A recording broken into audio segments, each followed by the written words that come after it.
और विश्व के सबसे बड़े स्वयंसेवी संगठन राष्ट्रीय स्वयंसेवक संघ की शताब्दी वर्ष की अमित शाह ने हार्दिक शुभकामनाएं दी हैं।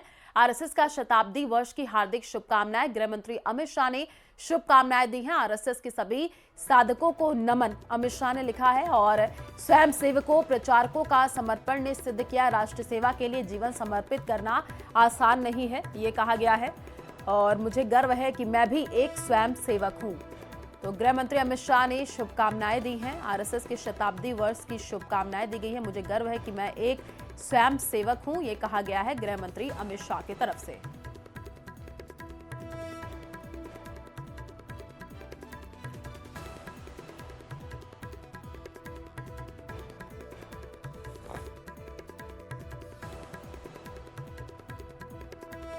तो गृह मंत्री अमित शाह ने शुभकामनाएं दी हैं। मुझे गर्व है कि मैं भी एक स्वयं सेवक हूं, ये कहा गया है अमित शाह की तरफ से। स्वयं सेवकों प्रचारकों का समर्पण ने सिद्ध किया, राष्ट्र सेवा के लिए जीवन समर्पित करना आसान नहीं है। मुझे गर्व है कि मैं भी एक स्वयं सेवक हूं, ये कहा गया है अमित शाह की तरफ से।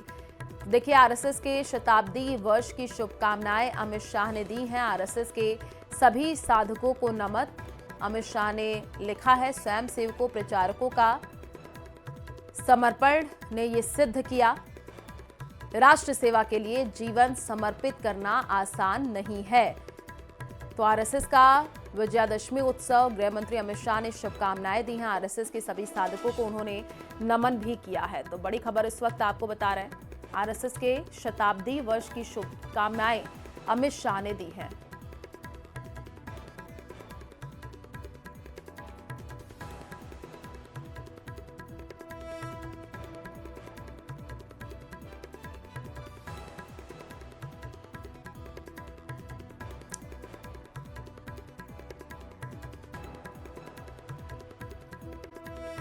महाराष्ट्र नागपुर में आज आरएसएस का विजयादशमी उत्सव, और आपको बता दें कि हेडगेवार स्मृति भवन मैदान में आयोजन 27 सितंबर 1925 को संघ की स्थापना हुई थी। पूर्व राष्ट्रपति रामनाथ कोविंद मुख्य अतिथि के तौर पर मौजूद है। तो विजयादशमी के मौके पर राष्ट्रीय स्वयंसेवक संघ नागपुर के हेडगेवार स्मृति भवन मैदान में आरएसएस के संस्थापक डॉक्टर हेडगेवार को संघ प्रमुख मोहन भागवत ने श्रद्धांजलि दी है। इस मौके पर कार्यक्रम के मुख्य अतिथि पूर्व राष्ट्रपति रामनाथ कोविंद भी मौजूद रहे। आरएसएस प्रमुख मोहन भागवत और स्वयं सेवकों को संबोधित करेंगे। दशहरा का पर्व आपको बता दें कि संघ के लिए बेहद अहम माना जाता है, क्योंकि 27 सितंबर 1925 को विजयादशमी के दिन डॉक्टर केशव हेडगेवार ने नागपुर में संघ की स्थापना की थी। नागपुर में हर साल विजयादशमी का ये आयोजन संघ की पहचान बन चुका है। यहाँ न सिर्फ सांस्कृतिक और धार्मिक भावनाओं का संगम दिखाई देता है, बल्कि समाज और राष्ट्रहित के मुद्दों पर भी चर्चा होती है।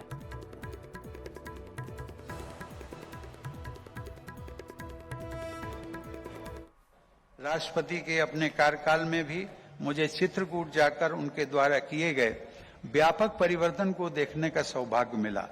आदरणीय दत्तोपंत ठेंगड़ी जी से श्रमिकों के कल्याण तथा समाज सेवा की अमूल्य शिक्षा मुझे प्राप्त हुई। मुझे डॉक्टर श्यामा प्रसाद मुखर्जी शोध अधिष्ठान में अपनी सेवाएं प्रदान करने का सुअवसर भी मिला। वहां कार्य करते हुए मुझे संघ की विचार प्रक्रिया तथा वर्तमान परिदृश्य में संघ की भूमिका को और गहराई से समझने का सुयोग प्राप्त हुआ। देवी और सज्जनों, मैंने अधिवक्ता, राज्यसभा सांसद, राज्यपाल और राष्ट्रपति के रूप में कर्तव्य निर्वहन करते हुए संवैधानिक मूल्यों को सर्वोच्च प्राथमिकता दी। संवैधानिक मूल्यों को समझने में संविधान के प्रमुख शिल्पी बाबा साहब आम्बेडकर के विचार एक दीप स्तंभ की तरह मेरे दृष्टिपथ को प्रकाशित करते रहे। बाबा साहब ने संविधान की संरचना में राष्ट्रीय एकता को सर्वोच्च प्राथमिकता दी थी। राष्ट्रवाद की भावना हमारे संविधान की धुरी है। मेरे पूर्ववर्ती राष्ट्रपति श्री प्रणब मुखर्जी ने भी वर्ष 2018 में संघ शिक्षा वर्ग तृतीय वर्ष समापन समारोह में अपने संबोधन के दौरान कहा था कि भारतीय राष्ट्रवाद की अवधारणा संवैधानिक राष्ट्रवाद यानी कॉन्स्टिट्यूशनल पैट्रियोटिज्म पर आधारित है।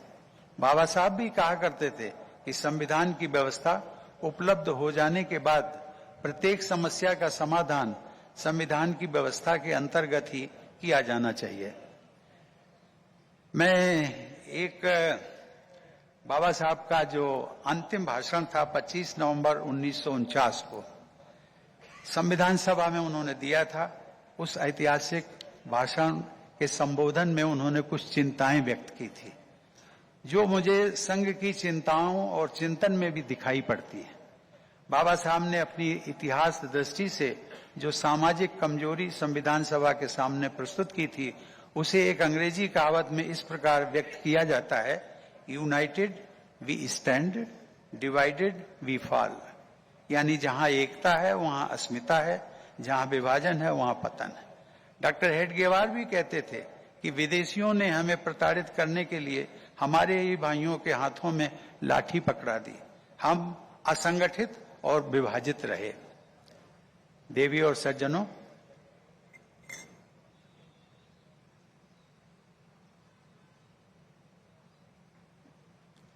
स्वाधीनता के पूर्व के राजनीतिक परिदृश्य में सांप्रदायिक विभाजन की भावना को भड़काने वाले अनेक तत्व सक्रिय थे।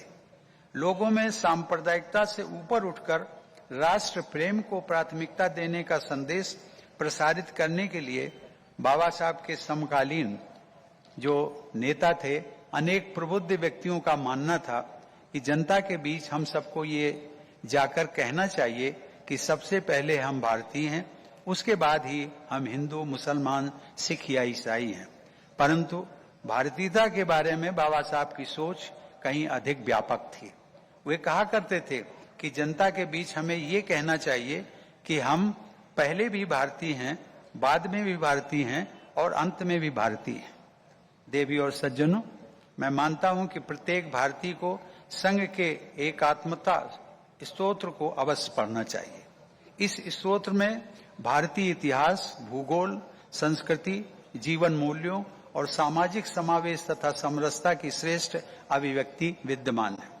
दरअसल एडवोकेट किशन मेघवाल के सोशल मीडिया अकाउंट पर एक पोस्टर वायरल किया गया, जिसमें आज गांधी जयंती के मौके पर दोपहर 1 बजे जिला कलेक्टर परिसर के बाहर अधिक से अधिक लोगों को एकत्रित होने का आह्वान किया गया है। ये शांतिपूर्ण सभा, धरना और ज्ञापन लद्दाख में हिंसा के आरोपी सोनम वांगचुक के समर्थन में रखी गई है।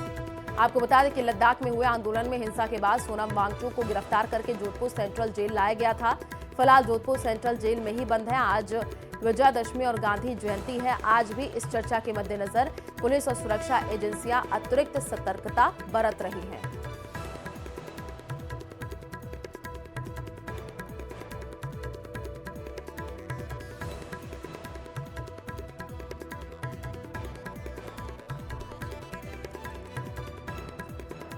सुरक्षा एजेंसियां सतर्क हैं, पुलिस भी अलर्ट मोड पर है। आप देखिए सोशल मीडिया पर ये पोस्टर वायरल हुआ है। सोनम वांगचुक के समर्थन में सभा का पोस्टर है। लोगों की दोपहर 1 बजे कलेक्ट्रेट पहुंचने की अपील भी की गई है।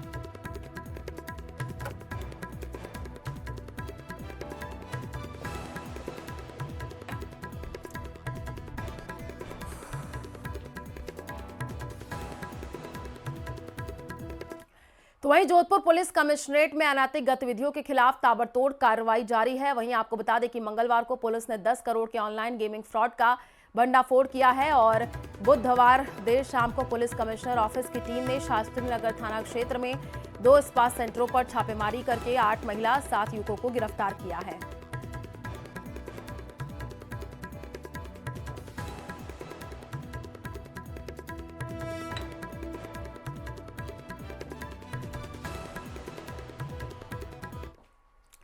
राजधानी जयपुर में आज से सहकार सदस्यता अभियान का आगाज होगा। CM Bhajanlal Sharma constitution club of Rajasthan में सदस्यता अभियान का उद्घाटन करेंगे और इस अभियान के दौरान युवाओं और महिलाओं को सहकारिता से जोड़ने पर विशेष जोर दिया जाएगा। सहकारिता राज्य मंत्री गौतम कुमार दत्त ने कार्यक्रम की तैयारियों का जायजा लिया है।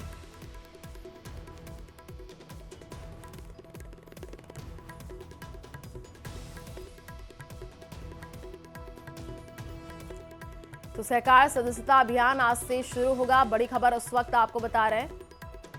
सदस्यता अभियान का मुख्यमंत्री उद्घाटन करने वाले हैं।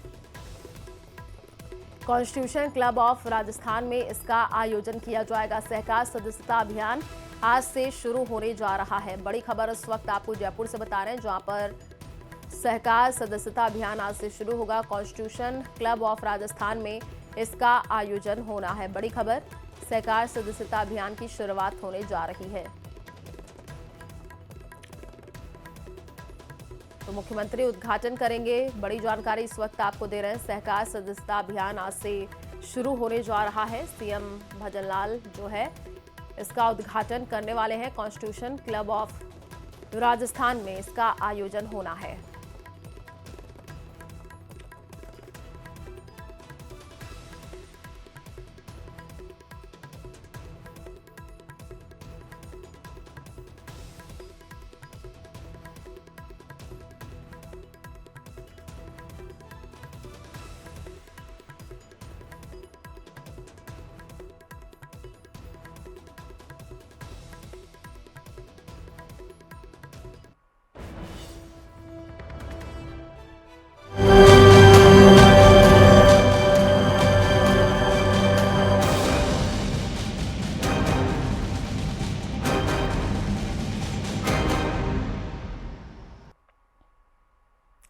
सीएम भजनलाल शर्मा आज कोटा दौरे पर रहेंगे। सीएम भजनलाल शर्मा कोटा के दशहरा मैदान में आयोजित रावण दहन कार्यक्रम में शामिल होंगे।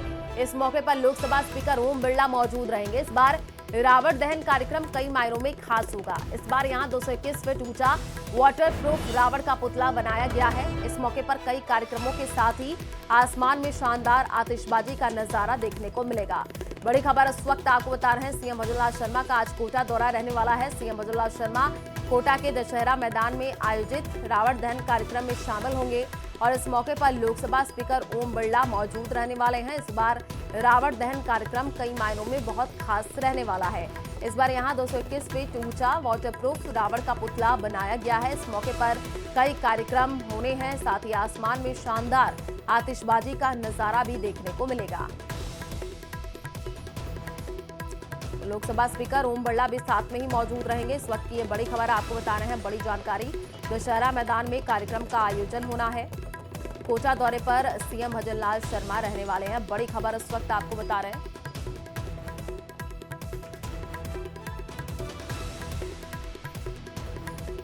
और विजयदशमी के मौके पर गांव, शहर, कस्बों में रावण का पुतला दहन करने की परंपरा आम है, लेकिन एक शहर ऐसा भी है जहां रावण दहन स्थल पर रावण अपने पूरे कुनबे के साथ मौजूद है।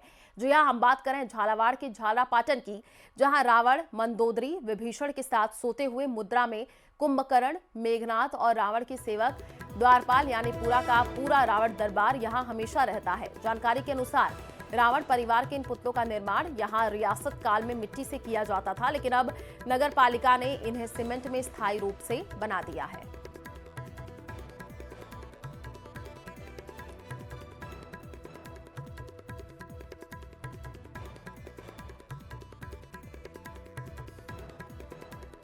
दशहरा आज मनाया जा रहा है और इसमें इसके परिवार की स्थापना की थी। तो उस समय जब वो रावण मारते थे तो पुतले नहीं हुआ करते थे, ये पूरे मिट्टी के बना हुआ रावण परिवार था। तो इसकी नाभि की जगह एक आलिया हुआ करता था, उसमें एक मटके में रंग भर के रख दिया जाता था और महाराज राणा उसके ऊपर तीर चलाते थे। तो तीर जैसे ही मटकी के अंदर घुसता था उसमें से लाल लहू के रूप में लाल रंग बाहर आ जाता था। उसके बाद में इनका दरबार भरता था और जो सेठ साहूकार थे वो इनको नज़र भेंट करते थे और ये 2-3 दिन तक उत्सव चला करता था। तब जाकर ये विजयदशमी हुआ करती थी। कोटा ग्रामीण के बगतरी गांव में रावण दहन किया गया। इस गांव में विजयादशमी से एक दिन पहले ही रावण दहन की परंपरा है। गांव के युवाओं ने मिलकर के करीब 35 फीट ऊंचा रावण का पुतला तैयार किया है। परंपरा के मुताबिक लोग यहां रावण दहन के बाद अवशेष सब्जियों में इसके गाड़ते हैं, जिससे फसलों में रोग नहीं लगता है। तो कोटा के बगतरी की ये जानकारी। रावण दहन के बाद अवशेष यहां से ग्रामीण लेकर के जाते हैं, खेतों में दफनाते हैं रावण के पुतले के अवशेष। तो गांव के युवकों ने ही मिलकर के ये पुतला तैयार किया है। कोटा के बगतरी की तस्वीर आपको दिखा रहे हैं। आप देखिए किस हिसाब से यहाँ पर विजयादशमी से एक दिन पहले ही रावण दहन की परंपरा है जो कि पूरी कर ली गई और गांव के युवकों ने ही मिल करके ये पुतला तैयार किया।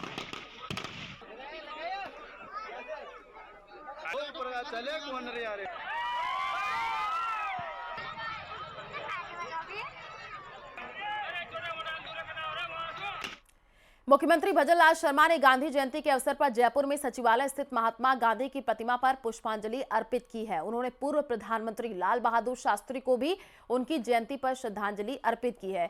इस दौरान डिप्टी सीएम प्रेमचंद बैरवा, मंत्री झावर सिंह खर्रा भी मौजूद रहे।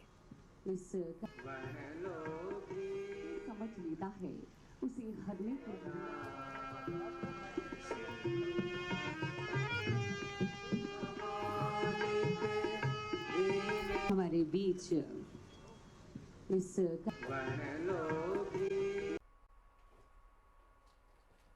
के जीवन की अपेक्षा कर रही है।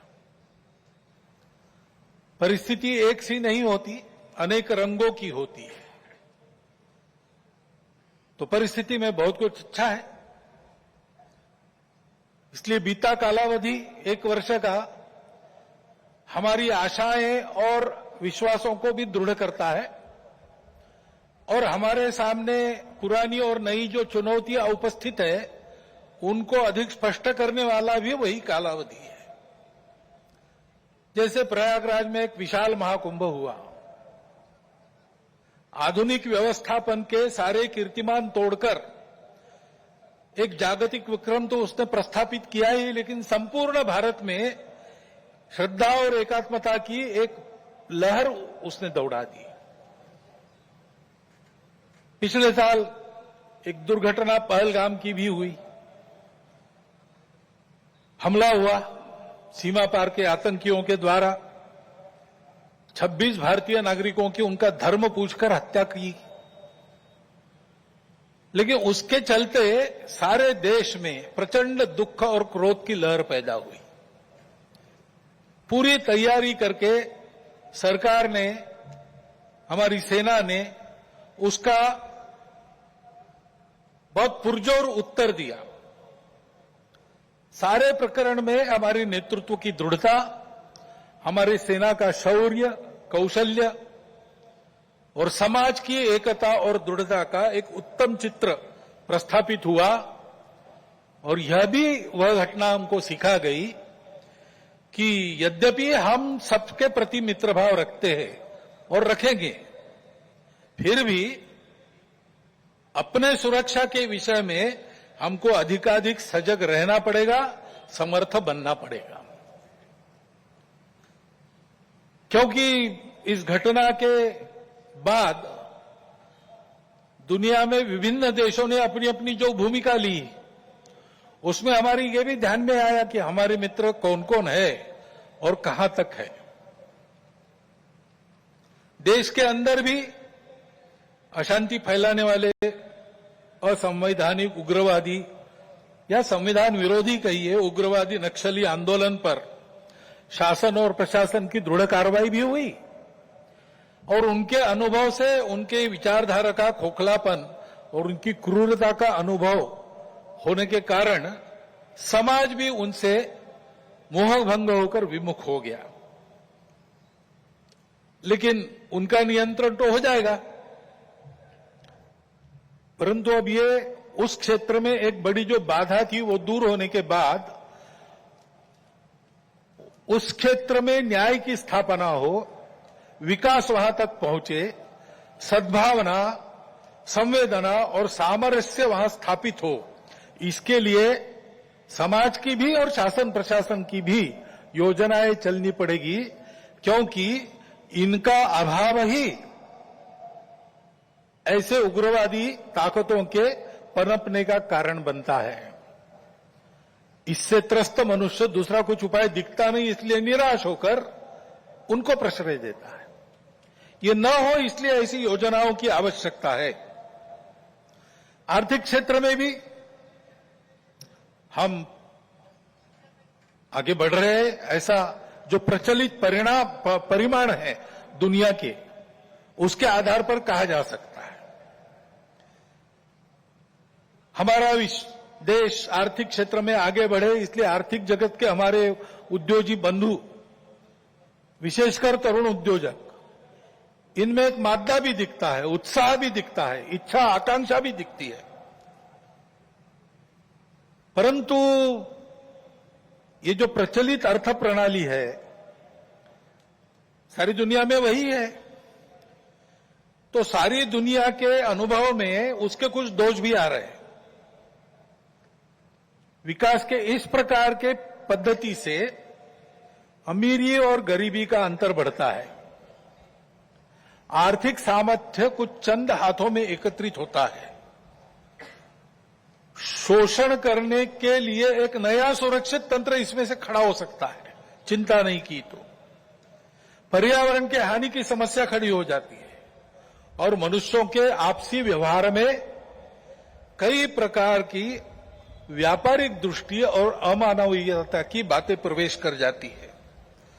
इन दोषों की बाधा हमें नहीं होनी चाहिए, इसलिए भी कि अभी हाल में अमेरिका ने जो नई टैरिफ नीति अपनाई, उनके अपने हित के लिए अपनाई होगी, लेकिन उसकी मार तो सभी पर पड़ रही है।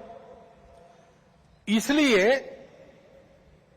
ये सारा परिदृश्य अथवा ये सारी प्रचलित पद्धति, उस पर हम निर्भर हो जाए ऐसी नहीं है। विश्व का जीवन परस्पर निर्भरता से ही चलता है। राष्ट्रों में आपस में सब प्रकार के संबंध होने पड़ते हैं। अकेला राष्ट्र अलगाव में, आइसोलेशन में जी नहीं सकता। परंतु